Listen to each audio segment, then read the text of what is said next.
Three Omkars. Om. Om.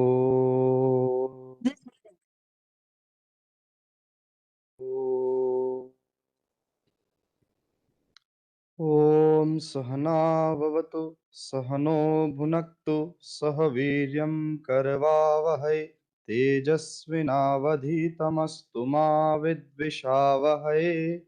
Om Shanti Shanti Shanti.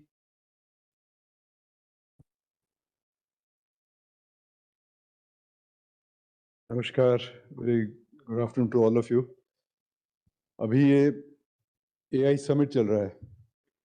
So I'm just coming from there and I got stuck in the traffic. But just imagine how many people are there. I think today we have a little thin attendance. A lot of people probably have gone there. And when I was coming out and going in, the interesting part is that it's only young people there. हमारे जैसे तो कोई एक दुक्का विरले लोग थे, but उसमें इतने लोग and the young as a whole of young of India was there. So looking at them, मुझे लगा that we need to channelize this energy. Energy is tremendous, but whether this is being channelized or no is something that we have to, because this AI and there are thousands, I mean, must be hundreds of stalls there and all kinds of, again, every stall is manned by young people. So whether we will be able to channelize this energy into something constructive, which is for the nation, for our society, that's a very big question mark. And the crowd which is there, this is going to be simply either you keep them here because you have to create opportunities, and if you don't create opportunities, they are going to go away. So they're all looking for the opportunities, etc. Some fantastic work is being done, no doubt about that. तो उस AI के संदर्भ में जिस conference में मैं था, ये बात चली कि AI को एक civilizational hook देना चाहिए. We need to have a civilizational hook to that whole this energy, which is now going to be channelized into AI, which is based on foreign algorithms, which is based on data sets which are all foreign. And we had a very interesting presentation by Mr. Amitabh Nag, who was giving us this thing about Bhashini. This is the LLM which India is making, and a very successful LLM, which is now they are able to translate, and he gave us a demo also. As he was speaking, what he was speaking in English was being translated simultaneously in Hindi and in French, and he says 22 languages, and they are even going to tribal languages like Bhil and so on and so forth. So there I made this point that civilization is so important, civilization understanding is so important. If you do not understand your own civilization, your history, your own culture, then this AI can mislead you, or you can go in totally different directions, and you may not be able to, वो एक जो guardrails बनाने हैं इस बहुत powerful tool के लिए, वो शायद ना बना पाए. तो मैंने उनसे कहा कि आप 3 बजे आइए, वेदवीर जी का इसमें एक लेक्चर है कि हमें इस AI में सिविलाइजेशन हुक चाहिए. कुछ दिन पहले हमने एक मैन्युस्क्रिप्ट्स के भी मैन्युस्क्रिप्ट्स एंड AI उसके ऊपर भी एक हमने एक चर्चा यहाँ की थी. So that's what I told them in that conference, that Vedveer जी का जो आज भाषण है, जो कि एक बड़ी ही इंटरेस्टिंग है, टॉपिक पर है कि कैसे हमारी क्रोनोलॉजी को एक पूरा डिस्टॉर्ट हो गया है, इसमें मिसिंग लिंक है, वो ज़्यादा बताएंगे. इतना मुझे इतनी समझ नहीं है जितना इनका एक बहुत बड़ी पकड़ है, बट जो समझ आया कि हमें अपनी we have to be self aware, we must know who we are, और उसी में अगर आपके गैप्स हैं, अगर वो गैप्स हैं, फिर वो AI और टेक्नोलॉजी वगैरह क्या करेंगे फिर. तो this is, I think that's how I want to link this AI summit with your talk here.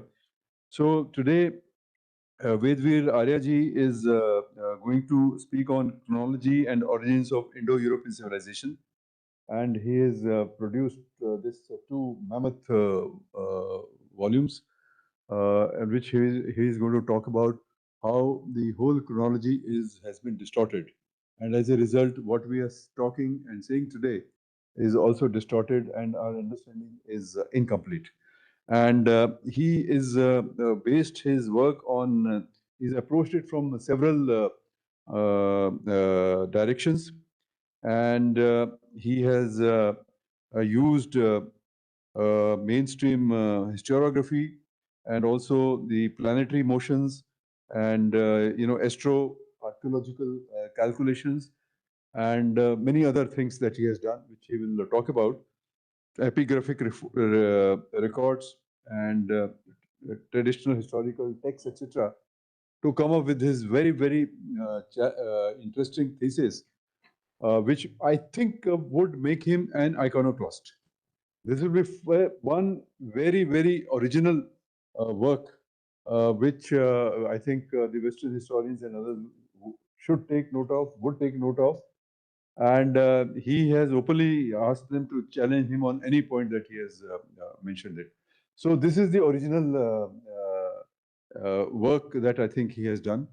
And it is this kind of work that we must bring in our AI thing also. And Bhashani is also this kind of thing. So I relate to Bhashani and this. So this should also convert into a large language model. We must get similarly जो manuscripts की हमारी बात हो रही थी या जो नीरज जी इतने सालों से काम कर रही हैं on so many things. Her recent conference on the dating of Mahabharat. I think we should get all this together and really make this LLM for Indian history, Indian civilization and culture, so that then when children use this AI and specific models, they get the right knowledge. अभी क्या है कि आप chat GPT में डालोगे तो इनका शायद अभी may not have taken note of your work or may taken a very distorted manner. So I think we'll hear him today, and just a brief introduction about the author. He is presently Additional Secretary and Additional Financial Advisor in the Defense Department of Defense, R&D, DRDO, Ministry of Defense, and he. Oh, I see. Yeah. Okay, okay. So there you are, updated. Then Joint Secretary, Additional Financial Advisor, he has been there, and he has done many such things. But I think important point is that he has a master's degree in Sanskrit from Delhi University Hindu College, and he has won several awards. Dr. Ramakrishnan Memorial Gold Medal and C.D. Deshmukh Memorial Gold Medal by Delhi University, and many such awards he has won. But what he has been doing, which is, I think, your labor of love and hobby, essentially, that he published several things. I think some of his publications are here. 2014, he published a book titled Indian Contributions to Mathematics and Astronomy. And 2015, he published The Chronology of Ancient India, Victim of Concoctions and Distortions. And in 2020, he published The Chronology of India from Manu to Mahabharat, and the chronology of India from Mahabharat to medieval era. And 2025, I think, which probably updates his work and compiles it, brings it all together, which is chronology and origins of Indo-European civilizations. So thank you very much, Aryajit, for being with us today, and thank you, Neeraji, for introducing him to us and bringing him here. And we look forward to an interesting and informative discussion. Over to you. Thanks.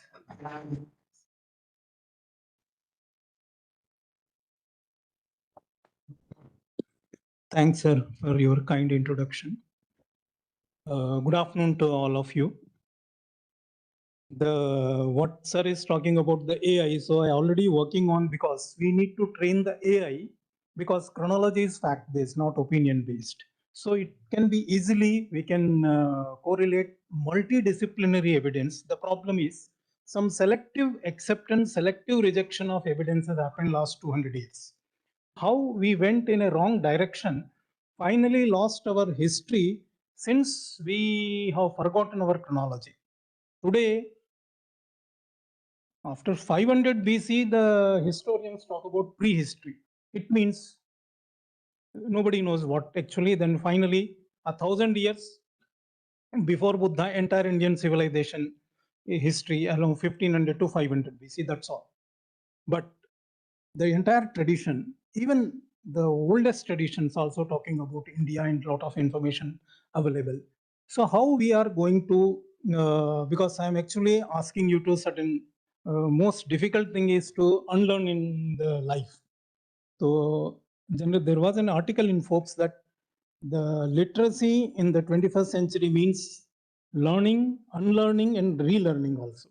So I expect unlearning also. So let us see how far we can go ahead. Whenever we're talking about Indo-European civilizations means because the linguistic studies last 200, 300, even 400 years of the linguistic studies, all languages, especially the Europeans and Indo-Iranian and the languages are very interconnected and they have a common origin also. Now the archaeogenetics, another subject, is giving the lot of inputs so that we can set. The problem is scientific evidence can't give you true historical reconstruction. What happens then? You are imagining. What I'm saying, you add your traditional knowledge, traditional history with the scientific evidence, then you may be better, or you will be more closer to the truth when you reconstruct the past. So what happened, the tragedy with the especially Indo-European, say Eastern and Western civilization. Western civilization before Christ, every civilization was claiming greater antiquity. Greeks, like Plato, he was writing that before his lifetime, 9,000 years before, Atlantis city was submerged. Even they are giving the dates about Zoroaster around 5,000 or 6,000 years before the fall of Troy city. Then naturally, in Indian, that I'll come Eastern side. But what happened after Christ? Because Bible dominated. When the Christianity started converting the Europe, they started everyone, even including Greeks. You must forget your past because that is a mythology. Why? It contradicts with the Bible. Because you have to trace your history from Adam, Eve, and then 4000 BC creation. That is the only history. So that is the tragedy. Why entire traditional history has been rejected as a mythology? Because it contradicts Bible. It's not anything contradicts with the science. So with this background, European after Renaissance, the entire academia, though they were by birth Christians, but their subconscious mind, Bible mindset was existed. This was the reason there was a gross underestimation of civilizational existence. So this is the reduced chronology finally. Then entire traditional history has been rejected as a mythology. Now, what happened in the Eastern civilization? Naturally, greater antiquity of civilizational history existed. Even Avesta, India, our Vedas and all those things. But during the colonial era, again, they started because now we need to reconcile entire world chronology. So they started first AD, Jesus' birth has been taken as a sheet anchor for reconciling the entire world chronology. Then finally we lost the reduced chronology, then finally rejected entire history, Ramayana, Mahabharata, even Vedic history as a mythology. Then what left? Now beyond Buddha we have no history right now. So this is how traditional history has been transformed into mythology due to only Bible mindset, not due to a scientific evidence. That I am going to explain it to. This is the problem.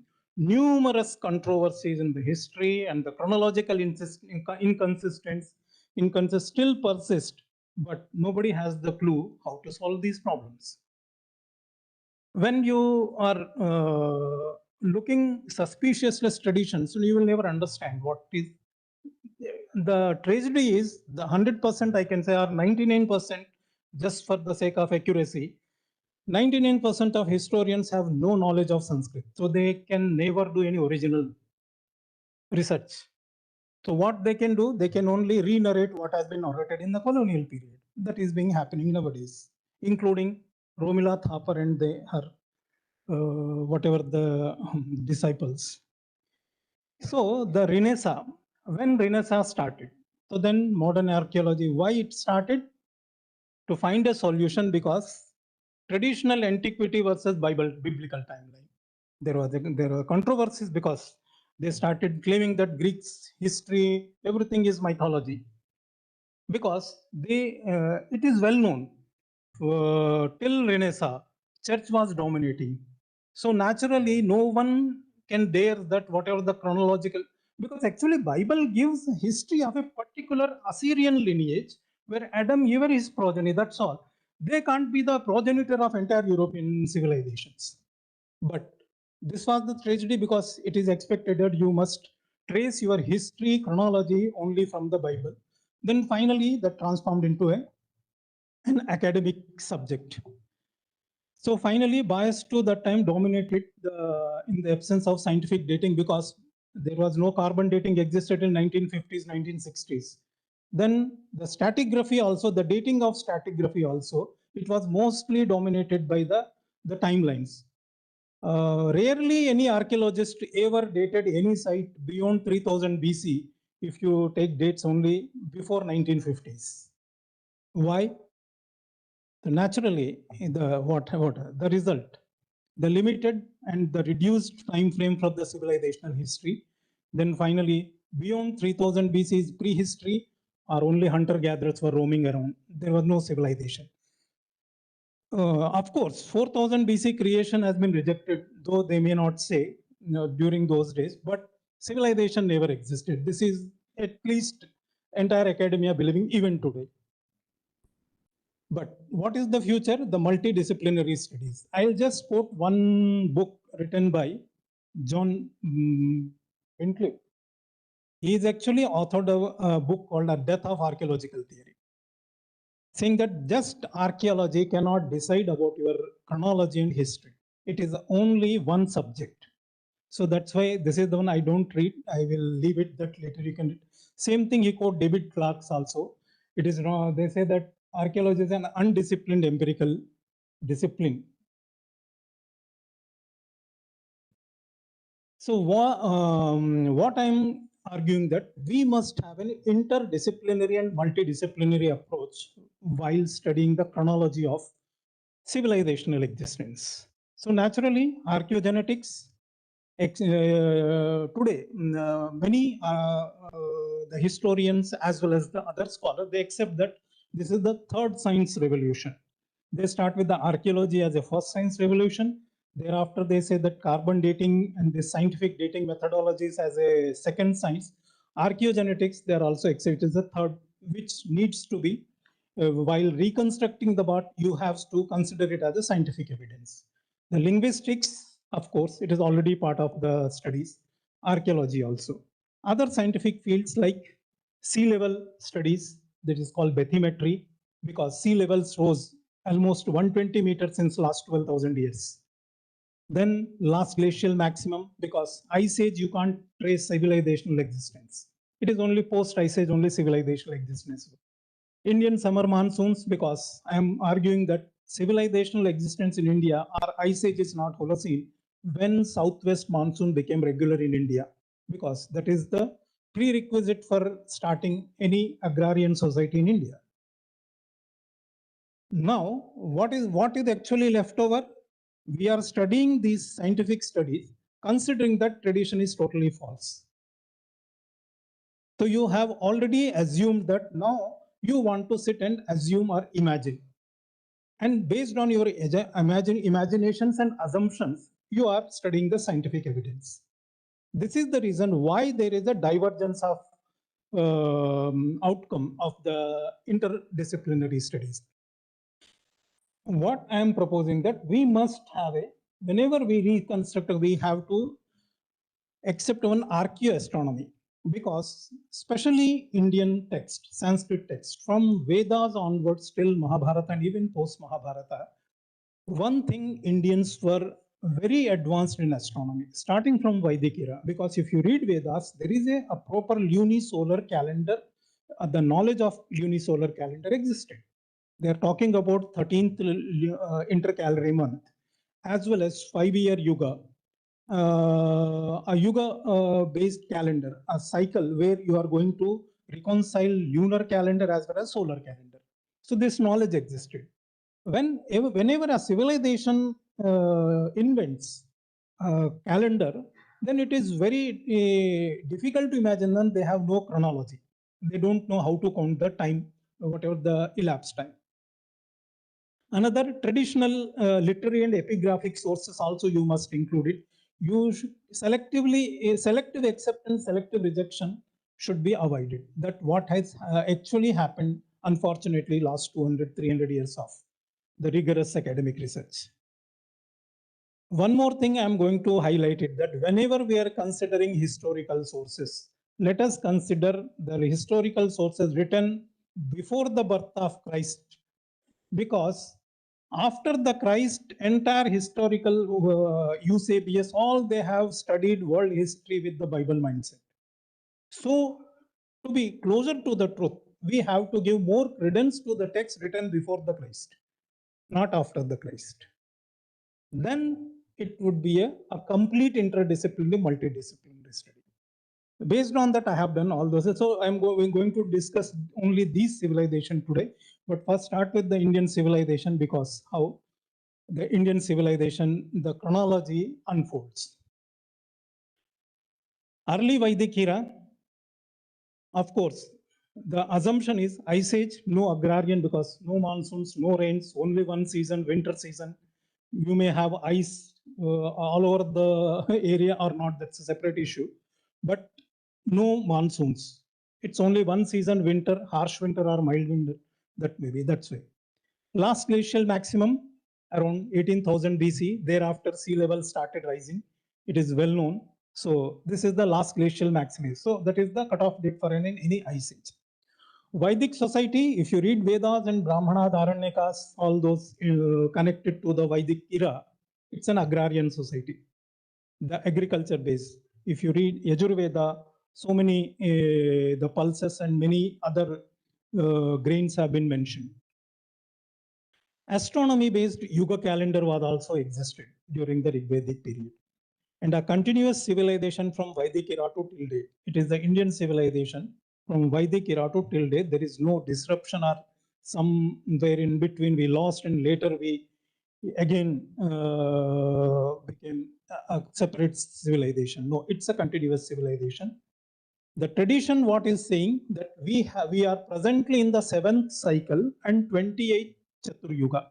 This is the tradition from Kashmir to Kanyakumari, from Afghanistan to even Southeast Asia. Even you go to Southeast Asia, they talk about Vaivasvata Manvantara, and this is the 28th Kali Yuga. So let us examine this Yuga. Is a calendrical cycle or just mythological imagination? Because a calendar was, this calendar had a 5-year cycle, then 20-year Chatur Yuga. So that I am going to explain it. Before that, when southwest monsoon became regular in India. So this is the what actually after the last glacial maximum, after 16,000 BC, southwest monsoon became regular, but it's very weak. But after 14,500 BC, this was the first intensification of Indian summer monsoons. These are actually based on the studies of certain lakes in Tibet, because different isotopes, based on that they have studied when southwest monsoon, Indian summer monsoon became regular. Thereafter, there was a disruption with the older Dryas for 200, 300 years of older Dryas. Second intensification, then younger Dryas. Thereafter, again, it's a long, even today we experience the same monsoon after 9,000 to 8,000 BC onwards. This is the India's geological, especially monsoon related chronological history. This is the one article I am claiming where they have mentioned that 16,100 BC around the Indian monsoon, the first intensification of the southwest monsoon. Then before that, let's collect the literary evidence. How many texts in India which are available and dated in Yuga calendar, not in Shakaira or very recent Vikrama Samvat or not. So this is the one of the Mayasura Surya Siddhanta. He, as well as the later scholars, he lived at the end of the 27th, 28th Krita Yuga. It means in the 7th Mahayuga cycle and 28th that Krita Yuga. Then naturally, this Bharata's Natya Shastra, when he wrote this Natya Shastra, he himself is mentioning that he is writing this in the Treta Yuga. Then, of course, Ramayana is in Treta Yuga. It is well known, and many even Puranas also. And of course, Mahabharata at the end of Dwapara Yuga and the beginning of Kali Yuga.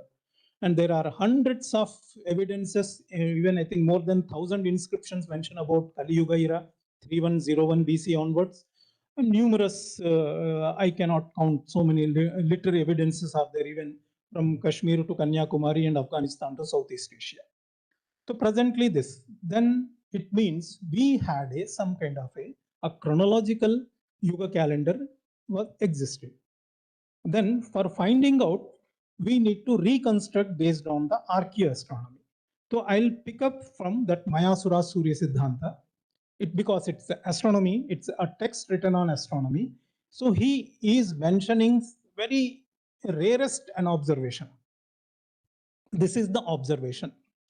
What he is saying, at the end of Krita Yuga, Asmin Krita Yugasyante Sarve Madhyagata Grahaha Vinatu Pata Mandochan Meshadau Tulyatamitaha. Meshadau, it is very clear, Mesha Rashi ke Adi mein, means first degree of Aries. So he is talking about a conjunction. Conjunctions are not like cyclical. Based on the motions, they conjunct, but the probability having the same conjunction, it's not same.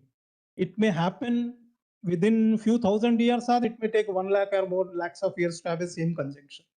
So what I thought, let me verify such conjunction. When I have simulated, this is the only one date possible after 18,000 BC, after last glacial maximum. 22nd February 6778 BCE. This is the only date possible for this conjunction. When Sun was in the first degree of Aries, it means that was the Chaitra Masa. It is everybody knows when Sun is in the Aries. Naturally, lunar calendar is Chaitra. We have to have both. Then all 5 planets conjunction to the within 26. Conjunction must be within 30 degrees. Otherwise, it can't be. Otherwise, all planets are there in the sky. But in a 360-degree motion, conjunction, any conjunction is considered if it happens within the 30 degrees. And if we see probability, it takes place once in a 400 years, roughly, one conjunction. But that also in the Chaitra Masa and as well in the first degree of Aries, then it becomes the rarest observation. So he has taken this as an epoch, and then he wrote his book called Surya Siddhanta. So then we have a clue now, means Krita Yuga ended and Treta Yuga began. And even you study the geologically, when Sri Lanka became island, if you go back before 6000 or 6500 BC, Sri Lanka was well connected to Tamil Nadu. You can easily walk into Sri Lanka. Sri Lanka became island only after 6000 BC when Meltwater Pulse 1C. There are 3 different pulses. It is the third pulse when suddenly sea levels rose to 5-6 meters. That's why presently that Ramasetu area is below the maybe 6 to 7 meters or 10 meter maximum. If you go back to 6000 BC, then naturally that was the Treta Yuga. So based on the certain sheet anchors, because due to the shortage of time, I'll just go fast. This is how we can construct the Rig Veda starting Ashwini Suktas. When Ashwini was, because all Vedas, Brahmanas and Aranyakas, they take Sharad Ritu as an equivalent to the year. Jivema Sharadha Shatam, Pashyema Sharadha Shatam. Sharad Ritu was the beginning of the year. It means autumnal equinox. And everywhere they're talking about Vishuvan. Many historians or many other Sanskrit, they started translating as the solstice and want to date around 4000 BC, like Orion, Balagangadhar Tilak, they have done it. But they violate the basic Sanskrit that Vishuvan means equinox. If it is vernal equinox, then only 1st century AD. or 1st century BC. If it is another autumnal equinox, you have to go 13,000 years back. It is the 26,000 year cycle of precession. Then Rigveda, the first nakshatra list, the Orion is well known, the Balagangadhar Tilak, the Orion, Mrigashiradi list, that started with the when winter solstice, because whenever this was the first time basic trigonometry was invented during Rigvedic era, all the 360-degree motion of nakshatras, they divided 360 into 28 parts, and 0 degree they put in the solstice, winter solstice, because it was very easy to, you have to start 0 degree. Equinox was little difficult during those times, so they selected 0 degree as a winter solstice. Then nakshatras. So Mrigashira, that winter solstice was in Mrigashira around 11,200 BC. This was the time Daksha Prajapati did that yajna in Kanakhal Haridwar. And from there onwards, that story of that Daksha's 27 daughters, those are 27 nakshatras, and Prajapati himself 28, these are 28 nakshatras. Thereafter, we have a Rohini list after 1,000 years, because after 1,000 years, a sun changes one nakshatra due to precession. Then you come to the Kritika. It is the Atharva Vedas Nakshatra Sukta. This is Kritika, the list. Thereafter, you have the Ashwini again at winter solstice 7,322 BC. From there onwards, you count 20 days. Then you comes to the 28th Krita Yuga, ended around 6,777 BCE. So Mayasura was writing Surya Siddhanta 6,778 BCE. This is how we can separate pre-Siddhantic Vedic calendar and Siddhantic calendar. Siddhantic astronomy started from Surya Siddhanta. So that is around 7,300 BC when we have changed from 28 to 27, because we evolved from basic trigonometry to now the advanced trigonometry, and Mayasura used spherical trigonometry. So that was, we became more obsessed to astronomy. Everything can't be observed, so we mastered the astronomy to simulate it. This is how astronomy and mathematics evolved together in India from Vedic era to even till date. So this is how we were practicing spherical trigonometry around 8,800 years ago. But since we lost the chronology, the modern historians date Surya Siddhanta around 300 AD, then said Hipparchus is the father of trigonometry. So this is the tragedy, that what we have invented, what we contributed to the world civilization, we are unable to claim. So-called Indian knowledge systems we are nowadays propagating, but due to we could not decipher, or we could not reconstruct our past based on the true chronology, now we are unable to claim our own contribution to the world.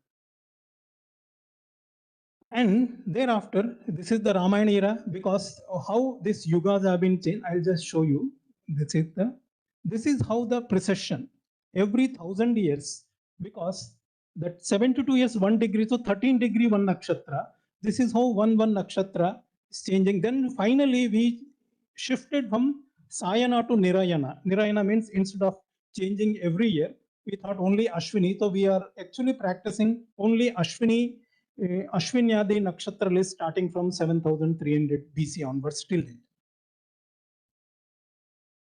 This is how, when we reconstruct the entire Vedic calendar, because all Vedas and Brahmanas, Aranyakas talk about Sahasra Samvatsara.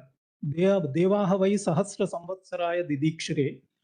Numerous, I can quote you more than 50 references of Sahasra Samvatsara.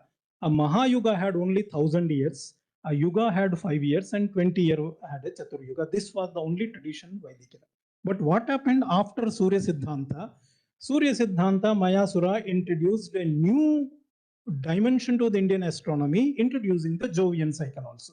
He said it's not, we can never be accurate if we are following to reconcile only solar motion and lunar motion. We have to incorporate Jovian cycle also, then only you will be more accurate. That revolutionized the entire our astronomy. That's why that became Siddhantic astronomy. Now you needed 12 multiples, not 510 multiples. That's why 1,000 year yuga became 1200, because that can be divisible by 12. Not 1,000 can't be divisible by 12. This is how a yuga length we have increased to 1200. That's why Treta Yuga had only 1200, but thereafter we realized that 1200 is also not, it's a very small cycle. we needed 12,000 years. That's why Advapara Yuga had 2400, because after that we have imagined that the yugas must have a differential duration. Then during the Mahabharata era, a yuga length has been increased to, we have 12,000 multiplied by 360, it became 43 lakhs 20,000 years. That's why Kali Yuga is never ending even today, because the yuga lengths have been increased to lakhs of years now. But what happened in the mean way, we lost in that one probably lakhs of years only the yugas. But it's not true, because not Vedas, Brahma, nobody is talking about lakhs and lakhs of years. They're only talking about 5-year and 20-year Chaturyuga only during the Vedic era. Even up to Mahabharata, we are talking about this 12,000 year cycle only. So this is how we can reconstruct the Yuga chronology. Based on that, and it all entire astronomical evidences available in Vedas, we can read. This is how Yuga cycles have been evolved. Originally 520, thereafter 1200, 4000, then 12 to 12,000. Now the problem is, till the Surya Siddhanta, it was very easy to count cycles of 5 years and 20 years. But when yuga lengths have been increased to 1200 years, it is extremely difficult for us how to count so many years in one individual's life. So we have introduced a Saptarshi cycle. Every 100 years we named after a nakshatra. This is how Saptarshi calendar was introduced around 6777 BC. Same cycle also has been mentioned by Greek scholars. This is our Saptarshi calendar, which is only to count how many years have been elapsed. That's why our tradition says that when Yudhishthira was ruling over Indraprastha, that time Saptarshi is under Magha Nakshatra. It means that goes to 3177 to 3077, that 100-year cycle, 32nd century BC.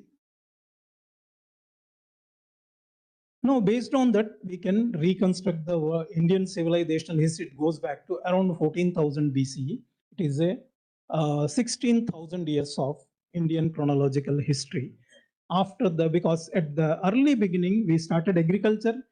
In that time, Brahma observed the summers, because in the Saraswati River region, the summer solstice is actually beginning of the Varsha Ritu. So originally Varsha Ritu to Varsha Ritu. Later, Rishis realized that lunar solar calendar reconciliation is not possible from solstice. You need an equinox. That's why they introduced a autumnal equinox based calendar, 13,322 BC onwards. This can be reconciled with our independent evidence from the Tamil Sangam literature. They are actually giving the date of Rishi Agastya.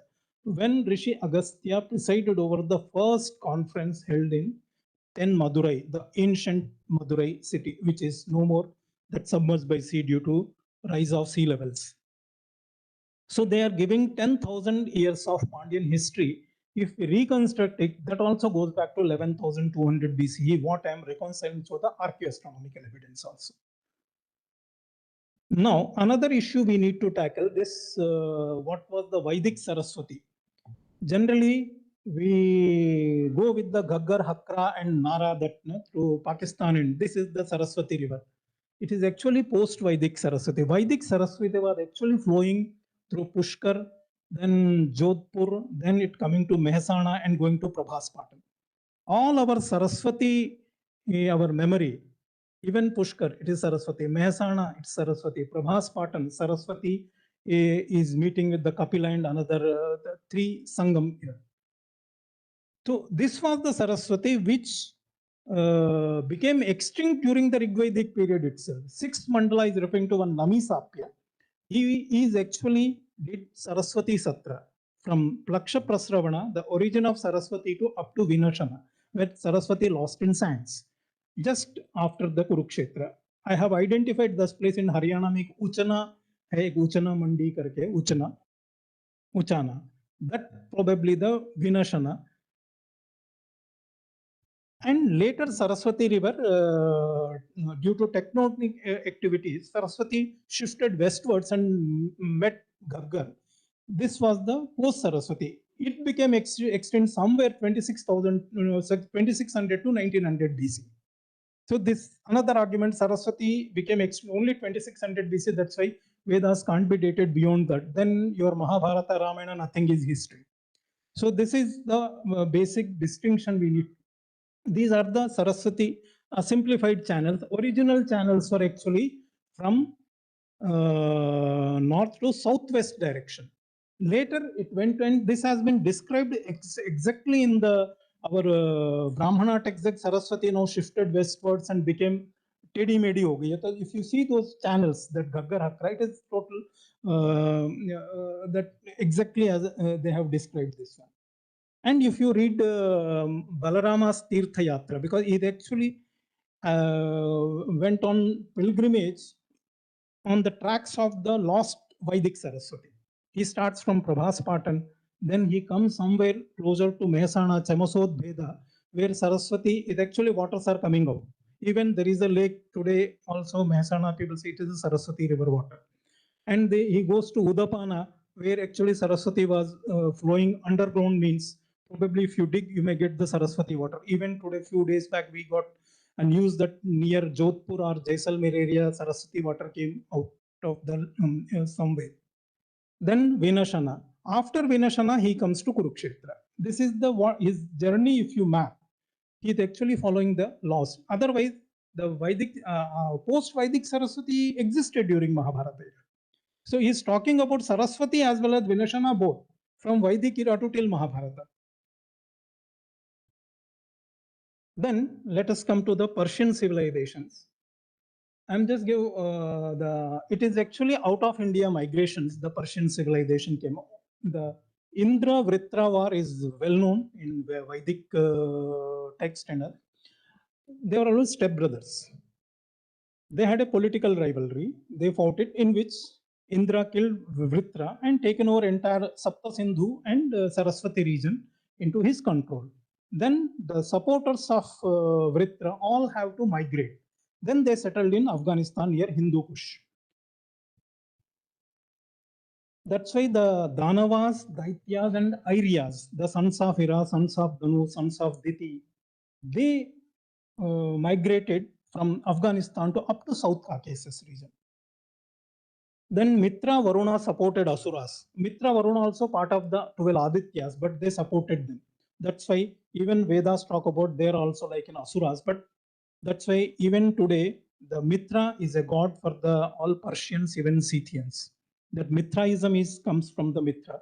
And Varuna is the Uranus in the Greek history, and the same Varuna called Ononos by the Sumerians. This is how the Asuras compiled Asura Veda. There are a lot of references of Asura Veda. It is only Sanskrit text, maybe minor difference of the grammar. Many times Brahmanas ridicule about Asura Sanskrit because they can't pronounce certain words properly. So finally, that Asura Veda has been recompiled as an Avesta around 7500 BC. How I have dated? Entire Greek tradition dates Zoroaster 5000, 6000 years before the War of Troy. The 16 perfect lands mentioned in Avesta, if you map, they're talking about Harahvati. It is actually our own Saraswati, because Saraswati river was sacred for both, because both were born, their roots were in Saraswati, though they migrated westwards. They call Hapta Hindu, it is Sapta Sindhu region, same region. If you map other thing, if you go back to them, they have extended to the South Caucasus. That's why they call Aryanam Vaja. That Aryanam Vaja, the extension of land of Aryas, that Aryanam Vaja only became Azerbaijan. Today, Azerbaijan word is derived from Aryanam Vaja. And same has been mentioned in all Pahlavi, that these Sasanian literature, Azerbaijan has been mentioned as the original Aryanam Vaje, and there was a Rasa river, that is Aras river of the South Caucasus. And same Rasa river is mentioned in Rig Veda more than 7 times, and where Indra sent Sarama for negotiating with the Panis. The two major Asura figures in Rig Veda, one is Shambhara, more than 20 times he has been mentioned, and one more Asura king Vala, mentioned more than 10 times. So this Vala In the mid-Vedic, I'm calling it a mid-Vedic period when Vedas have been actually compiled. During that time, Indra killed Shambhara to extend his region up to even Afghanistan, some Gandhara and Bahlika, Indra's territory. That time, Panis were actually, it is mentioned, they were the Gorakshakas of Indra. They were actually guarding the cows of Devas. Then when during the conflict with the Indra, with Shambhara, then Panis also became hostiles and they actually took those all cows and to the banks of Rasa river. If you read the Armenian legends, there was a Wala, Baalbek in Lebanon. This Wala only Bala, that is the Belus.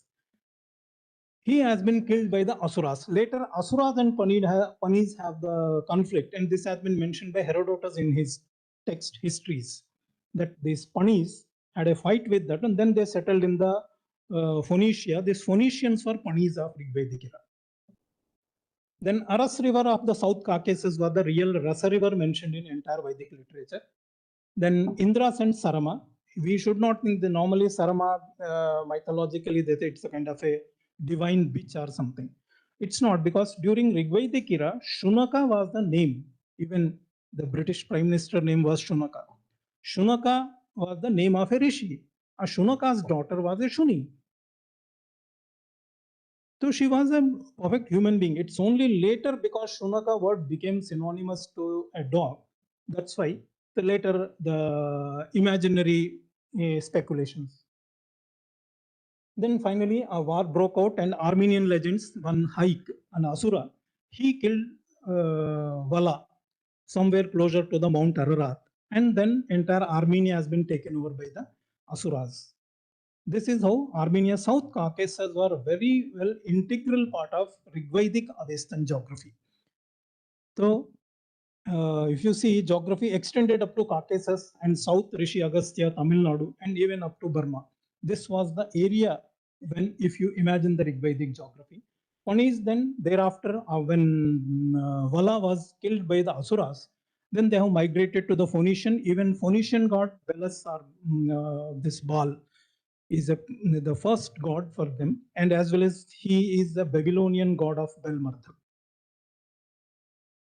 Then Engardrayas, it is a clear reference in the Avesta. If you read they are actually blaming the Takshaks, because after the Rigvedic era, Takshaka Nagas were in Takshashila and Kashmira, they were dominating. They started expanding westward. They defeated the Jamshid. Jamshid, the Zahak, they call it. Zahak is a Takshak.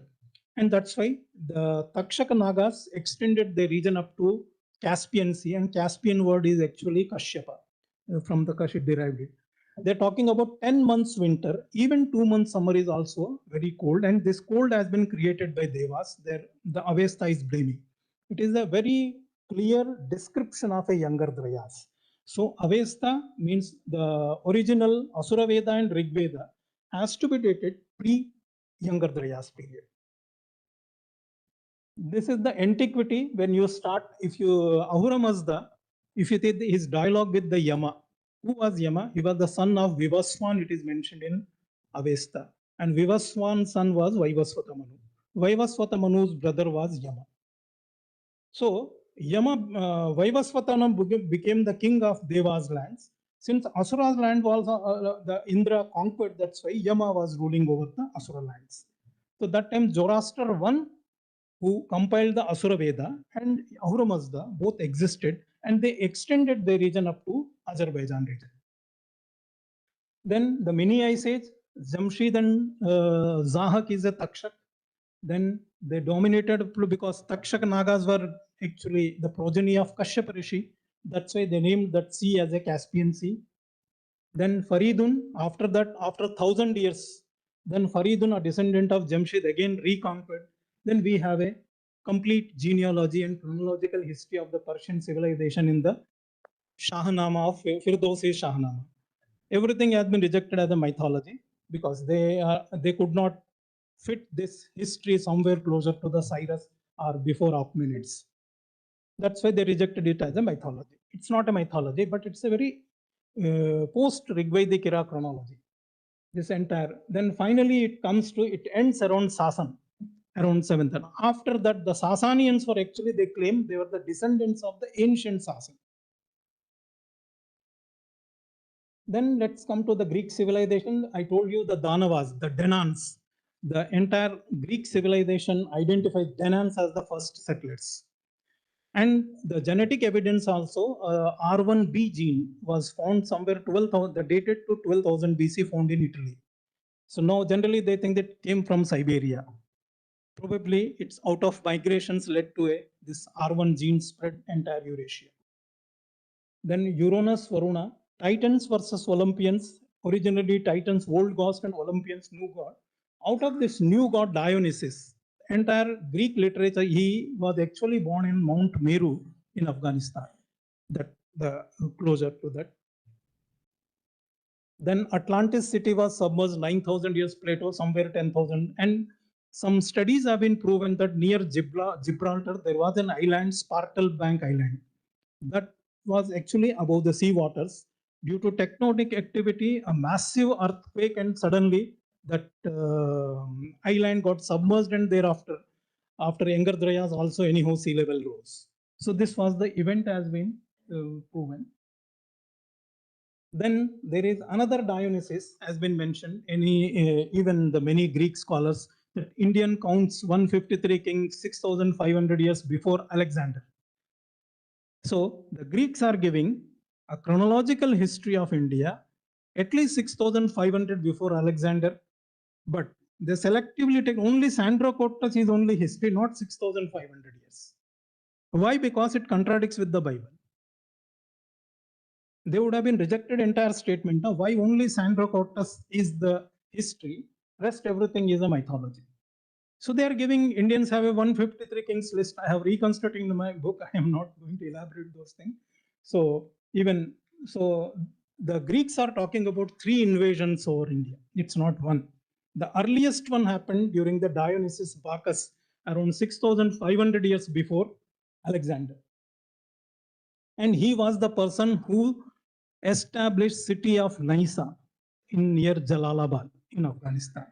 That's why the Indo-Greeks relationship with Afghanistan goes back to Vedic era. 153 kings, and Greeks mention history 6,500 years before Alexander.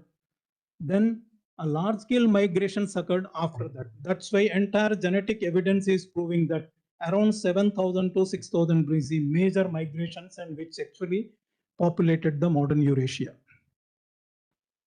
The second invasion, Hercules, this is also mythology. I have dated it occur almost 1900 to 1800 BC. Thereafter, the Alexander invasion is the third one. But they have rejected entire Greek history, anything before Alexander. Only Alexander is only a history. One reference, there are numerous, but there is this is the Pathon, son of Helios. He actually traveled in India.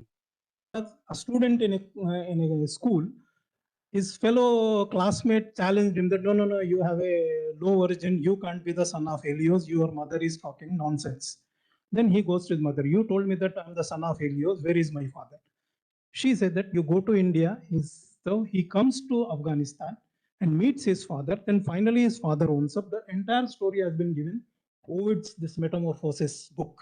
You can go and read entire, then the entire story has been given that he traveled to India. So entire ancient literature is talking about India, but India never existed before 500 BC. And we suddenly, aliens dropped in around after 15,000, either invaders or an aggressors are suddenly born out of the blue moon. This is if you see Anatolian, whatever, Anatolia was actually part of Greek civilization only, especially Western Anatolia, that dated around 10,000 BC. We are unable to understand what is it actually. It is actually part of the same, those Danans and those migrated out of it. The Sumerian civilization, the original text is the Berosus he raised Babylonia. And there are Sumerian king list. All are giving greater antiquity but rejected as a mythology. So they also start with the Belus, the founder of the Babylon. The Belus, the same guy who fought with the Asuras and he was killed somewhere closer to Mount Ararat. Then 10,300 BC, Sumerian king. These Sumerians, how these Sumerians, they're the black-headed people has been mentioned. The Mount Meru during the Younger Dryas, they migrated from this Meru region, our Nanga Parvat and the Hindu Kush area. These people migrated and went to the Persian Gulf. Persian Gulf was not a gulf if you go back to 10,000 BC. I'll just show you. Then this is the entire history of Gilgamesh. There are how the, if you see, the water center only after Younger Dryas. When sea level suddenly rose after 9,000 BC or 9,500 BC, more than 25 meters suddenly, within few hundred years, sea level rose. That time sea water entered to Persian Gulf. This was the flood during the time of Gilgamesh, not biblical flood. But they equated with the biblical flood and they brought forward the entire Sumerian history to below 3000 BC. It was very good because it's a delta region. The Tigris and Euphrates meet here. So it was a very good land for agriculture. That's why they migrated from there and settled here. And numerous references to the India as an Aratta in, I have found more than 25 tablets mention about Aratta. Presently, it's a mythical land. But our entire Vedic literature, even Mahabharata, talks about our northwestern India as an Aratta. But we have been told that Meluha has been named after Indus Valley civilization. Some alien civilization existed before Indian civilization was born. So that Aratta references, because Enmerkar, the earliest kings, even before the Gilgamesh, they're talking about Aratta, and they're actually importing lapis lazuli is found there. It is mentioned about Arattas. Then entire world, it's only Afghanistan from where you can get. And Aratta was son of Druhyu, and Aratta's son was Gandhara. They have established Gandhara Janapada and Aratta. And Mahabharata is talking about entire northwestern India, as even including Punjab as Aratta Bahalikas. The conversation between Karna and the Shalya, because Shalya started insulting Karna, Karna started insulting him, saying that you are a Madra, you are a Bahalika, you have no culture, no sanskaras. He talks about a lot of nonsense about the Madra kingdom. So that Inanna, that Easter Inanna was the daughter of, she was actually a sister of one Aratta king. So that Easter deity may have an Afghanistan origins. The Mahabharata is talking about entire Aratta. So there, the Meluha was actually Oman region. If I have mapped it, it was not Meluha mentioned. Even later Assyrian texts, they talk about Meluha somewhere closer to Egypt, not India. This was Aratta. The references in Sumerians was actually India. If you see why Sumerians are mentioning as Meluha, not a single reference in the Persia about Meluha. They were my next neighbors. So this is totally false that India was called Meluha during the time of Indus Valley and Sumerian timelines. Egyptian civilization, Manetho wrote on Egyptian history, and he is giving chronology. Okay, if I remove the gods, demigods, because normally what happened, our own historical person became a deity over a period of time. That does not mean that you reject the historicity, but even the dynastic history, Menes onward, the 30 dynasties of Egypt, he talks about history starting somewhere 6000 BC, that has been brought forward to 3000 BC. Why? The Bible mindset. Why you have rejected Manetho's history? Because the Menes is claiming that they are descendant of Mizraim. How Egypt came to be known as Egypt, Belus son was Egyptus from the Greek. He settled it, he started ruling. That's why Greeks call it as an Egypt. But later Persians also migrated. The Persians were descendants of a Sam. Then Mizraim, that's why they call it Misr now, presently. That Mizraim was a descendant of Sam. They linked Sam with the Ham from the Noah grandson. Then they linked with the biblical flood. This is how they brought forth the entire Egyptian chronology by 3000 years. This I have corrected everything, even reconstruct the Sothic calendar, because that is a lot of astronomical evidences are available. Archaeoastronomy is, I found more evidences in the Western sources than Indian. So you can easily read, I'm just skipping because the Egyptian history, at least Dynamic history, goes beyond 6000 BC.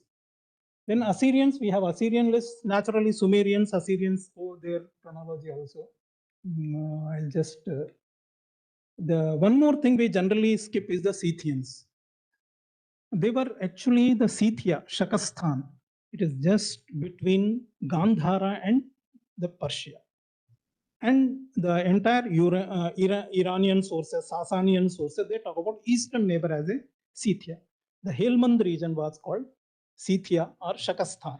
The Scythia word derived from Shakastan. So they, from there, the migrations took place when Dionysus invaded India. That time they came to know the outer world and they started migrating. Around 7000 to 6000 BC. So Shaka, Pallavas, as per our tradition, they were in the army of Vasishta. They were part of Vedic culture, the Scythians and Parthians. Then Pururava and Uroshia to Ayu Amavasu, Bodhayana Shrota Sutra and other, they talk about Amavasu was ruling up to Aratta kingdom. So Arattas established their kingdom in Afghanistan even during the Vedic period itself, because Arattas and Gandhara has been mentioned in Vedas, Atharva Veda, as well as in one or two Vedas also. Then there is a Tarikh-e-Sistan. The Persians wrote a history of Sistan. So they never accept that Iranians are Scythians. But modern historian teaches that Scythians are part of Iranians, not Indians. This is all because you have already a mindset saying that somebody is invaded. So you have to prove that nobody is originally belonged to this land. Probably intentionally kept blank entire India so that somebody should invade and so this is how, based on that, I created this map using the genetics, linguistics, traditional chronology and others. How out of India migrations led to Eurasia. So that's why the Indo-European language family has to be much broader. Even Caucasian languages, Uralic languages, even Dravidian, they're all actually part of one origin, later diverged. So this I have just listed out how the earliest is Danavas, then Asura migration after the Vala and Indra war. Then Asura Veda transformed into Avesta as a monotheism somewhere 7000, 7500 BC. Egyptian kings were the descendants of Persian, that Shahnama mein jo Sam hai. Unke hai, Faridun had many sons. In that one Sam, and another son was Aram. Aram established Armenia. Sam was ruling over Syria and this area. Iraj was ruling over Iran. He had another son called Turk, who established the Turkmenistan. The Turks are descendants of Turk. So now you tell me how Turkish languages are not part of Indo-European languages. Presently, it's a different family. So this is how, if you broaden your perspective, the real antiquity, then you may understand better linguistics, better genetics, and better archaeology. So this is how even the Arattas, Shakas, then another, this Yavanas. When Dionysus migrated here, Yavanas also, they were supporting the Asuras during the Devasura war. They migrated from city of Nysa. If you read Hittite literature, Hittites in the Anatolia, they always trace their origin from city of Nysa. This is the Dionysus who founded a city of Nysa in Afghanistan. They migrated there. They were not Asuras. That's why they invoke Indra, Varuna, Nasatya in their treaty. They never invoked Ahura Mazda and other Persian deities. Same thing, Mitannis were actually Hurrians. Who were Hurrians? They were Shuras. There is a hill in Afghanistan, Shura. The Shura, Hura, that's why Hurrians. The Hurrians, they migrated, they came to be known as Mitannis. Hittite Mitannis treaty, where they invoked Vedic gods, were actually migrated around 6000 to 7000 BC.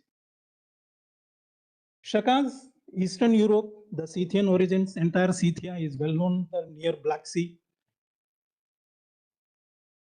Then Romas also, because Mahabharata talk, because generally say that this Roma gypsies, they just 1000 years or 1500 years old.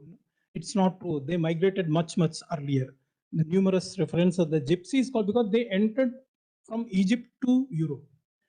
Originally, they entered to Persia, Persia to even the domes in entire Arab were actually Romas.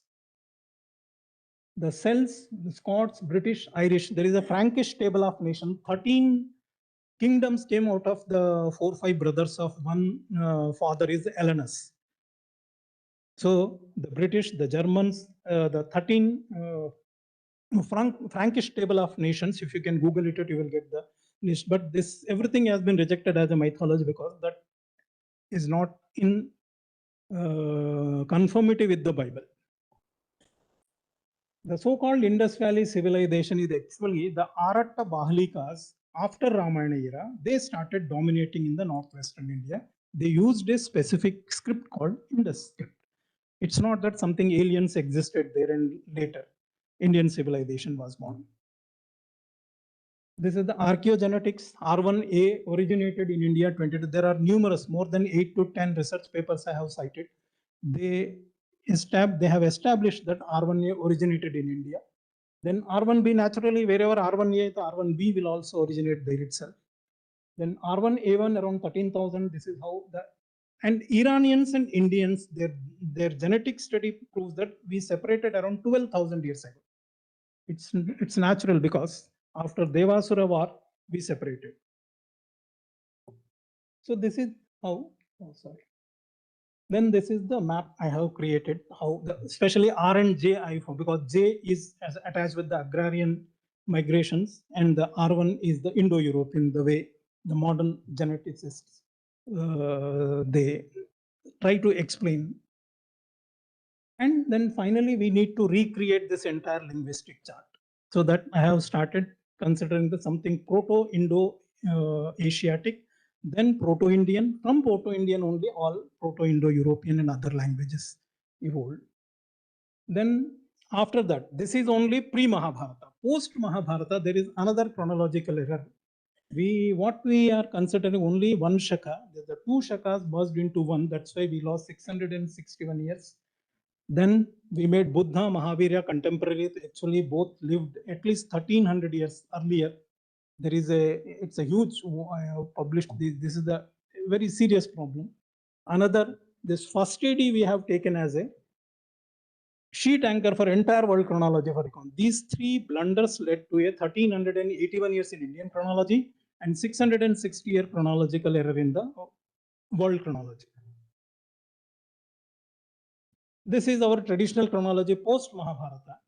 We lost 1381 years and then 6. This is the reason why we are unable to match the pre-Buddhist history is only 1200.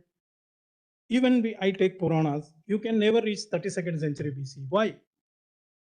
We lost 1380 years in between this dating in Buddha. This is the reason why Adi Shankaracharya, traditionally dated in the 6th century BC, has been brought forward to 800 because Buddha and Adi Shankara, the difference between these both figures was almost 1300 years. The so-called Indus Valley is actually the domination of this Aratta Bahalikas. They used a specific script that Indians never used because Indians always followed a phonetic script from Vedic era onwards. That's why Saraswati and Sapta Sindhu region was the origin of entire Eurasian civilizations, and we have a past of 16,000 years of civilizational existence. I'm talking about civilization. So this is how we need to try to understand and validate the traditions, use the archaeoastronomy where we can reach absolute date. Archaeology cannot give absolute dates. They can give you a range, maybe 500, 600 years, but whenever you need talking about a calendar, you must have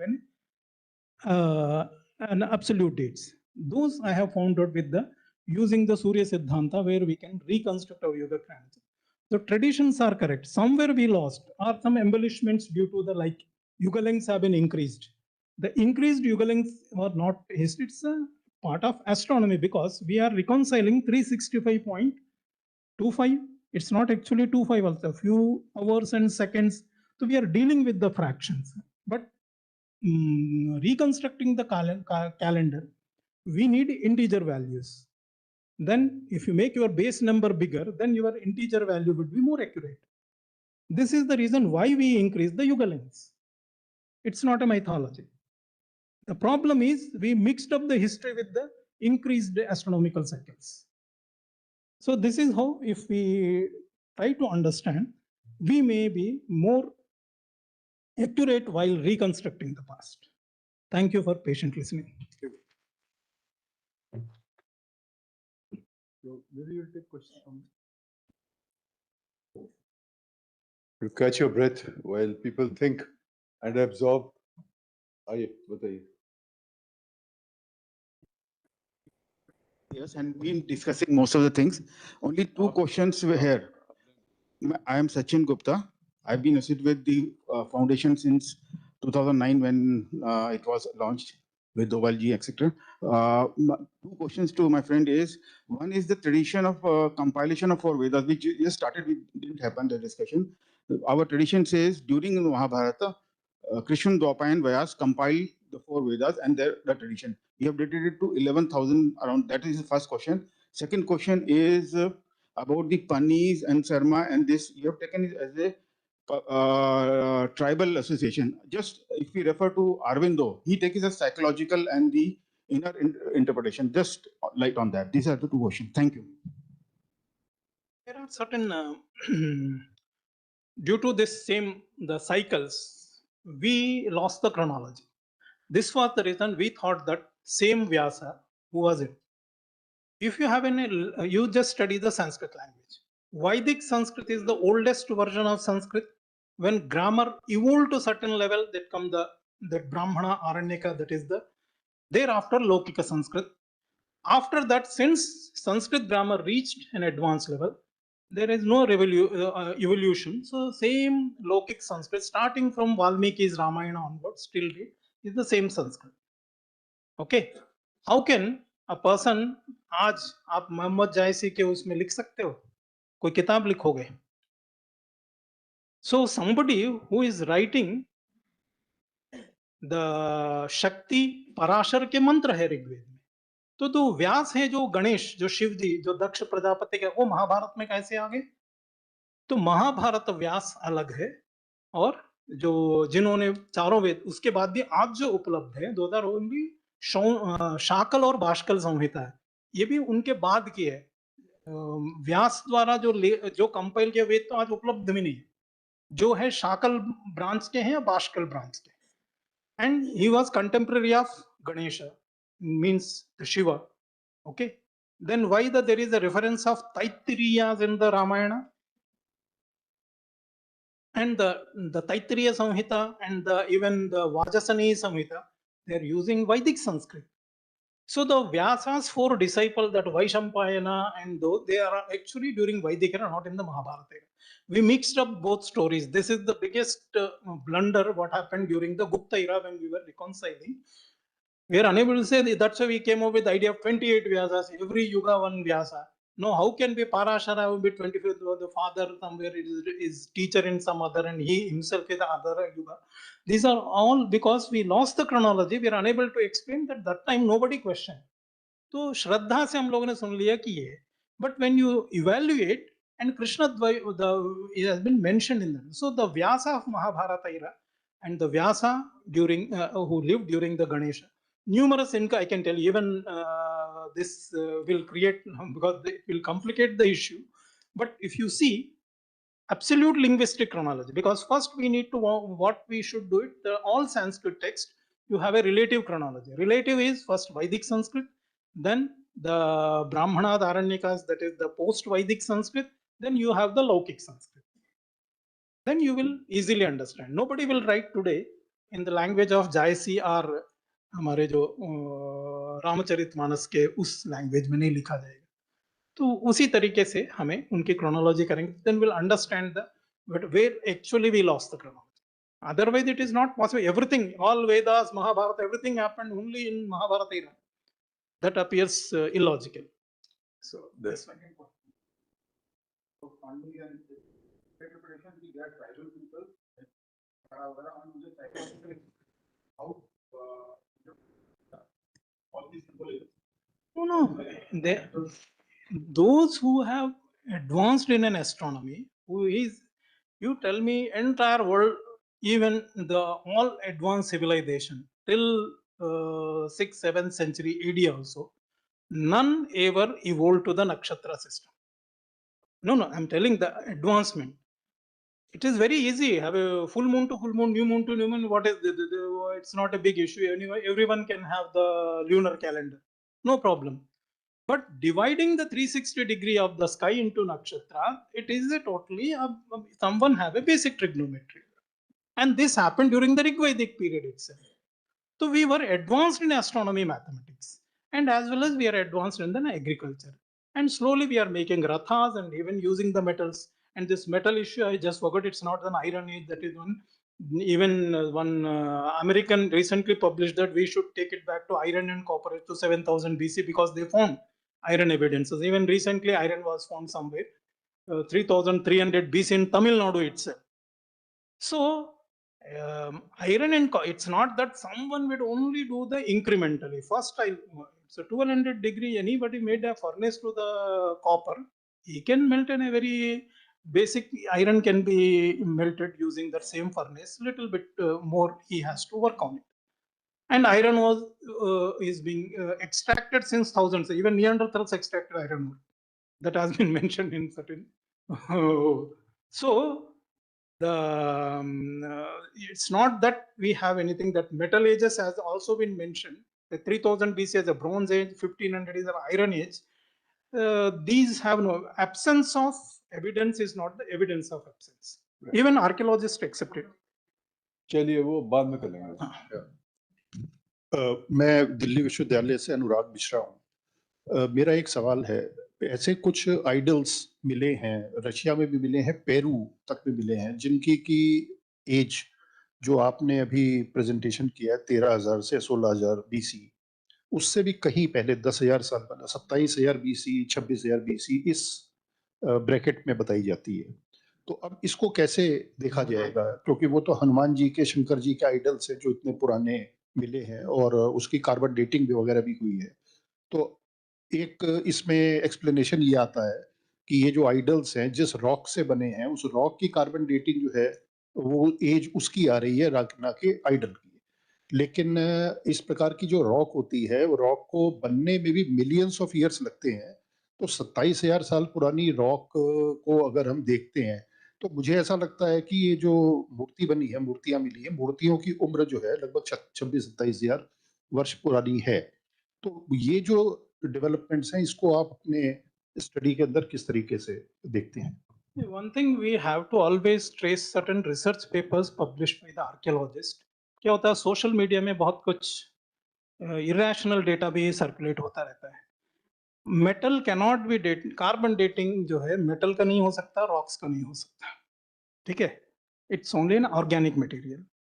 तो जो भी claim कर रहा है 27,000 BC का कोई idol है, वो टोटली रॉन्ग क्लेम से, अनसाइंटिफिक क्लेम से वो नहीं है. किसी ने, आप मुझे रिसर्च पेपर दीजिए, देन आई कैन टॉक. नहीं हो सकती है. अरे बहुत कुछ हमको मेटल की डेटिंग हो नहीं पाती है. ये जहां पर क्या होता है कि जब आप डिग करते हैं तो they use it some nowadays some OSL dating एक, और वो देखते हैं कि that particular item was actually light को कब से वो इट इज नॉट लाइट का एक्सेस नहीं जिसका, उसकी डेटिंग करता है OSL dating. That is only at the time of it's not, you can't date it something is available over the ground. घड़ी के अंदर, राखी घड़ी के अंदर जब खुदाई हुई तो वहां पे जो डेटिंग के नतीजे निकल के आए वो 8,000 8,500 साल पुराना डेटिंग. तो वो डेटिंग कैसे हुआ? वो जो है ना, ये चारकोल मिलता है, उसके जो चारकोल है और एनी ऑर्गेनिक मटेरियल है, और सेकंड वो लेयर क्या होता है, एक स्ट्रैटिग्राफी भी होता है. वो based on the certain studies and उसके जो कार्बन डेटिंग के हिसाब से वो देखते हैं कि रफली आजकल ये मान लेते हैं अगर आपने 5 मीटर तक खुदाई की है तो ये लगभग 4,000 सालों का होगा. आपने अगर 10 to 12 मीटर तक की खुदाई कर लेते आप अगर 7-8 हजार साल तक की चलेगी. इस तरीके से वो एक स्ट्रैटिग्राफी है, लेयर वाइज डेटिंग करते हैं.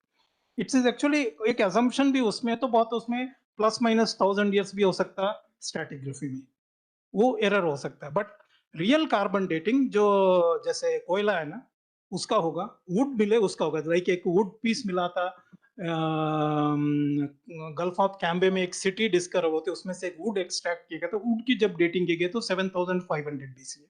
भिराना आल्सो 7500 BC यूजिंग द, कुछ ग्रेन्स मिले हैं. यहाँ तक कि केवल हम उधर ही देख रहे हैं, वेस्ट ईस्टर्न साइड में भी बहुत से ऐसे साइट्स है जो 7000 टू 10,000 BC तक की डेटिंग हुई है. आप जाइए लहुरा देवा, वो एक लेक है, उसके आसपास जो खेती होती थी उसका जो भी खेती के बाद जला देते हैं ना, जैसे आजकल पंजाब को ब्लेम करते हैं दिल्ली में पोल्यूशन के लिए, तो उसका जो भी रिमेन्स थे उनको उन्होंने डेटिंग किया. राकेश तिवारी जो बाद में DGAS से बने, they are claiming that is actually 9000 to 9500 BC तक डेटिंग हुई.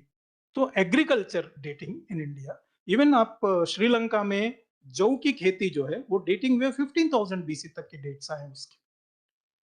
तो हम जो है when ever Indian summer monsoon regular होना स्टार्ट हुआ तो इमीडिएटली हम लोगों ने सीख लिया था एग्रीकल्चर करना. बाद में हमारा ट्रेडिशन कहता है राजा पृथुदक पेहोवा हरियाणा में जो राजा, उनके टाइम में हमने इंस्टेड ऑफ मैनुअल लेबर हमने बैलों को हल में जोतना स्टार्ट किया था. ये है जो ट्रेडिशनल जो एग्रीकल्चर. एंड उसके बाद तो No, first, I have few comments. First one is that I have seen that, social media post on Hanuman or something, and I confirmed it from KK Mohammed, and he said it's all fake. And about, that Vedavyas was only compiler of the Vedas, because Vedas in Indian tradition are supposed to be Anadi and Anant, and even new riches are being discovered, including, like Sri Aurobindo found one, and, others have also. So it is a continuous, he only made an anthology of the four from the verses available that time from those slokas. And the language of Vedas was not Sanskrit, that was Chandas. And then from there, correlating the effect, the mental agitation as well as the physical effect, then they produce this language, and even 400 words are not yet deciphered. And you mentioned Sri Aurobindo on the secret of the Vedas. There, Sri Aurobindo has used a very different methodology that he has used to decipher those ancient words which were, which we have lost meaning and we interpret according to the modern language. What he has used how they are used in Puranas. Now, what those same words mean in Puranas, like Soma or anything, and how those are meant in Gita, like karma, and how Gita explains that. And then again, he has gone back to, using and his intuition also. And then he has again got the secret of the Vedas, so it is very valid, but it's, I think, slightly different in this context. Thank you very much. Okay, I think we'll have to तुझे इकट्ठे दे देते हैं, otherwise it will prolong too much. Yeah. Kindly be brief, and then 3-4 लेके then. My hearty compliments to Mr. Vedveer sir, doing such a thorough research. Vedveer ji, I already had the opportunity to glance through your books, and just two small things. You are aware, I think, that I am a very, very intense user of two softwares, Planetarium and Stellarium. Of all the ancient references, any history can be constructed only from the text. You go to the text as you put it, Sanskrit text, or Vedas or epics or Puranas, and then you take out the astronomical references and date. And they give you such precise dates. First thing I want to compliment is that you mentioned that Ashwini Nakshatra in winter solstice, 7100 BC. That is precisely the software gives that time. And then you took Mahatma Buddha period to 1800, 1900 BC, which are wrongly being taught. Anything they like to, school books have nothing of Indian history. They have only distortion, total distortion. I use very strong language because I feel very sad. Now, what has happened is that right up to Mahatma Buddha Nirvan, the dates are Mahatma Buddha Nirvan and birth date sky views can be generated, and it comes out to be 1807 BC if we read the Buddha texts. And this is also again Vaishak Purnima, as is mentioned there. But my question to you is that you talked about Saptrishi and 100 years. Well, none of the software verifies the Saptrishi era. I tried, retried one software, second software. Why should we take it? It is. Yes, एक साथ एक और देते हैं। जी जी Arvind, I just wanted to tell you something. Dr. Saroj Balaji has written two very landmark books on Mahabharata and the Ramayana, and she has done astronomical dating. And she is actually a retired government official from the IRS, IRS services. And her dedication is as much as Dr. Vedveer, who spends 6 or 3 hours every day in the morning before going to office to do all this work. So I just wanted to tell you about her great contribution in our work. Yeah, She has been a part of Vimarsh in 2012, and Dovalji has invited her. she was part of our conferences, all the conferences, yes. Conferences began in this hall when Dr. A.K. Dowell was here. He was very fond of my subject.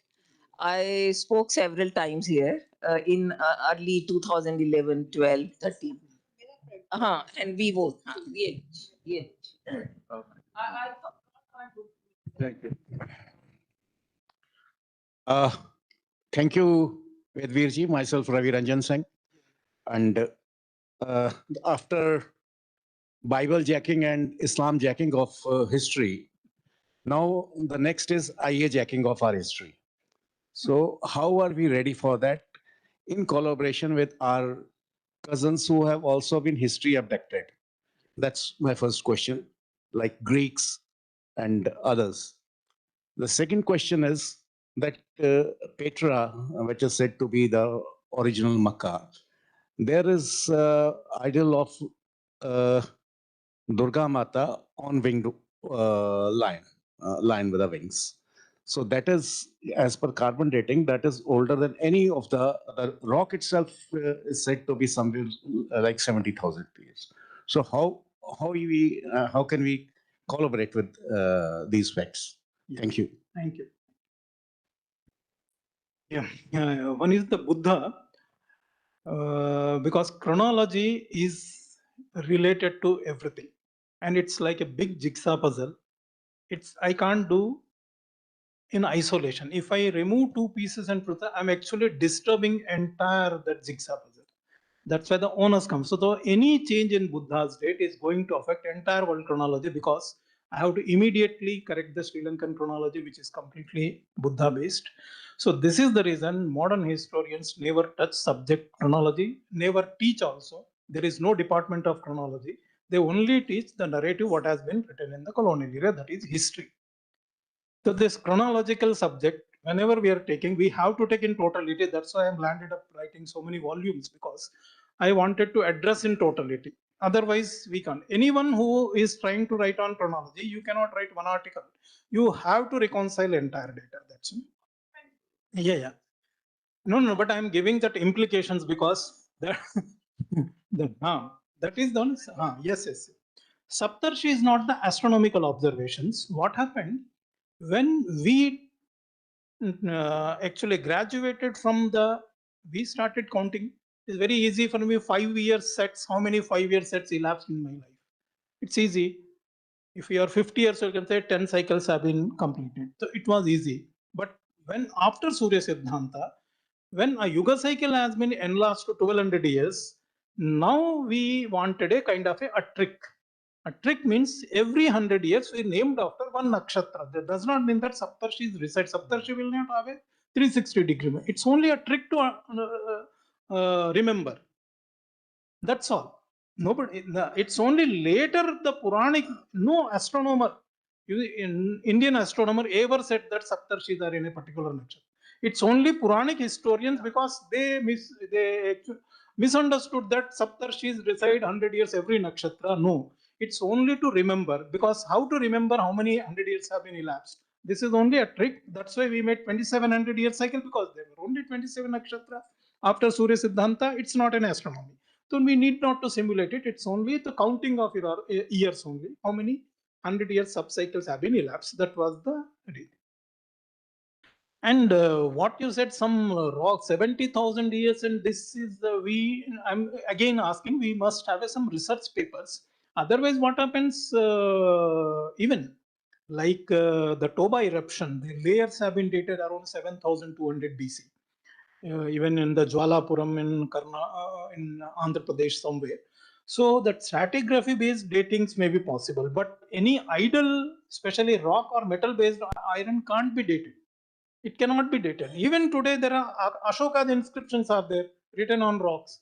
We can't date using any scientific methodology to solve this Buddha Nirvana problem. It has to, because we have to follow the traditional sources only till date. Till Buddha, we don't have any. Archaeology can't help because archaeology has no role in the absolute chronology. Historical period, absolute chronology extremely important. That can only be done using the traditional and the epigraphic and literary sources only. And as regard how far we ready to claim our true history and what we have to do it, yes, we have to do a lot of hard work. First, we have to come up with an academic research presentable in the world academia. It's not just over claiming or with the enthusiasm. No problem. We have an emotional attachment to our own civilization, where we born and what that will be there. But we have to present literature, actually research papers or books which must be presentable in that job we have to do first. Later we have to use the AI also, so that we have to expose the blunders committed by the world historians in explaining the scientific as well as the historical, whenever the chronological. So we have to do that job first. Thereafter, yes, this it is a little bit difficult. What happens? Something 200 years entire academia teaching one chronology. I know it's a lot of responsibility on us to turn the table. Means I am actually asking the all subjects, because it is going to change not only history, linguistics, as well as the dating methodologies. Because carbon dating, what happens? They say that carbon dating means the C14, that is the scientific data, but you don't convert them as it is into the carbon in the calendar year, saying that I have to do the calibration. Calibration business logic is biased to the chronology established. Then naturally you are doing the same error, whatever the error already existing in the chronology. So the methodologies also have to be reviewed, the business logic behind the calibration. And apart the genetics, whenever you are studying, you have a bigger horizon. Your horizon is only some 3,400 years. Prior to that, all hunter-gatherers. Then naturally, your interpretation of the scientific evidences. And this has been proven that out of Africa migration, maybe happened many 60, 70,000 years back. They landed in India. India experienced, even during the Ice Age, 25,000 to 18,000 BC, an Australian researcher. He has proven that India used to experience, means especially this tropical region used to experience 24, 25 degrees daytime. And many research papers I can quote, they have established that India had the largest population before last glacial maximum. How? Then who populated the Eurasia? So this is the serious problem. Now genetics is coming up with the great. They are saying that 3000 BC there are no large migrations. So then some people started arguing that the migrations and the language dispersal have no connection. I don't know how this illogical. The human migrations only led the language dispersal, not the language dispersal of 3000 BC, but the human migration took place 7000 BC. Recently, few research papers have established, especially they have come with the multidisciplinary subject. They have proven that somewhere 7,000, 6,000 BC, the large scale migration. Those are only when Dionysus invaded Afghanistan, the Scythians migrated out of India. They took the steppe genes. The same steppe genes re-entered, them Aratta, Bahalika, they used to mix up. And they entered in India. That's why all this steppe genes entered in India after 4000 BC. This has been proven by one recent research has been published by the one Murjani, Priya Murjani, one research paper is there. And so it's so many subjects we are going to in a way disruption in the academia if we are going to do it, but that has to be done. Entire history, especially chronology. At least we should establish a department of chronology in the leading universities, and that is the all sciences have based on mathematics. There is a department of mathematics. But presently, there is no department on the chronology. That is very much required, and we must use the AI and all those because we have to first completely fact here. The opinions have no role in the chronology. But the problem is we have some till last 200 years something we are following. Now it is extremely because all social sciences after Renaissance, Europe and the world progressed in a right direction in evolution of the or in the study of the sciences. But social sciences evolved based on the Bible mindset. That's why our limited timeline that led to rejection of entire traditional history as a mythology. That I found it. If you give due credence, then you will understand more better how the civilizational, how civilizations dispersed and where was that origin. That where archaeoastronomy can give you better insights as well as to understanding the especially. It's only in India why I am thinking because from Vedic era onwards we use very advanced calendar. That's why archaeoastronomy is should also be a part of this multidisciplinary study. Presently, it has no value, no archaeology studies, no geneticist takes any cognizance of this subject. So this we need to introduce. Thank you, sir. Well, I think we could go on like this. Otherwise, we have, as it is so rich, extraordinarily rich. It's very difficult for me to absorb. But I just want to ask one question. So, when you present this to your peers and others, what is the reaction? Or there is no reaction? This once I met around DG ASI for Rakesh Tiwari. He always said that if I agree with you, I have to accept that we are doing wrong last 200 years. So I know I am asking biggest thing unlearning. So unlearning and relearning, I know it's a biggest challenge, but at least open debates and the veracity of It's happening. Is there debate happening? the problem is that is happening where we are actually like-minded people. The JNU people have no interest at all because they think your own government teaching my books. Why should I come and argue with you? Then they don't argue and they can't debate with you. Buddha, you're talking about Buddha. Yes, yes. So, have you spoken to the Buddhists themselves? Yes, yes. What do they say? Their own tradition. They're saying that is much older. The problem is they do say that. Yes, yes. But the biggest problem is that leads to a resetting that 660. No, that's okay. Resetting, somebody wants to reset or doesn't want to reset is a different matter. You can argue about that. Yes. But at least they are accepting that Buddha is much older than him. Yes, yes. So that's a very big win. Yes, yes. No, that's there. The problem is then how to change. Because if you get the Buddhists onto this discussion, that will be very useful because if they agree with you, then they have their own resources, yes, they have their own influence circle. Yes. Then that debate can start. The point is that debate should start. Yes. So that is all even they listed out more than 10 to 15 Buddha dates, which date before 1000 BC in the Buddhist tradition itself. I see. The biggest problem is Buddha's date is linked with the Indian civilization. When Indians only saying that 483 BC, then they have no other option to follow yours because they can't date in it. They have just selected any date and prove it. That's all I read to original. And that's how I do. The real dating has been done either manually by or the model softwares can do it. See, the inscriptions and the books will always have some years of difference. But this can be only the astronomical dating can be precise date. APJ Kalamji always used to. He always told me, he was my guide. Always told that first determine the astronomical date, then believe all that. That's a good. In the text, that is what is said in the. That is how he's done the Mahabharat dating, etc. All datings and only two blunders. One is the Shaka era. Every Shaka, either literary or epigraphic, we are starting from 70-80. We need to segregate into two categories. How many literary evidences are referring to the ancient Shaka? Like if you see Kalidas and Varahamira, they're talking about Shakaira as well as claiming that they are in the court of Vikramaditya.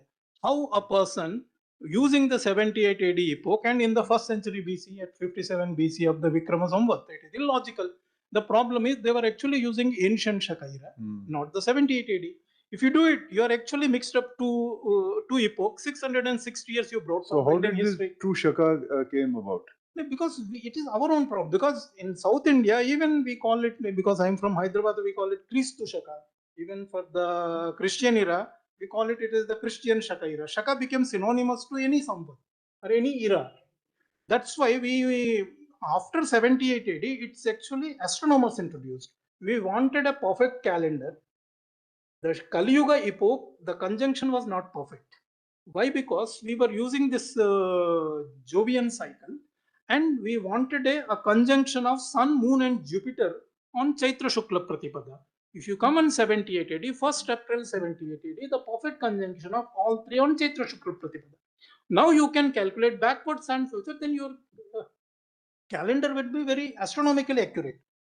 Your calendrical calculations will be accurate. That's why the Indian astronomers introduced it and they called it Shakanta. They never called it Shaka. But later we started calling it Shaka because we are using one Shaka calendar. This also Shaka. So finally we mixed up and we forgot on the ancient Shaka. But we never ever challenged that Varahamira and Kalidasa were in the court of Vikramaditya. That tradition also existed. But when Britishers came, they questioned. Then we are unable to answer here. There is a serious problem here.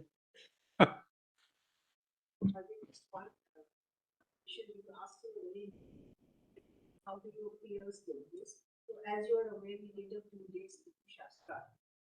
And top layers of archaeologists were there. Because our main contention is that archaeologists are using a date which is not in tune with our traditional dates, which is evident from across the world.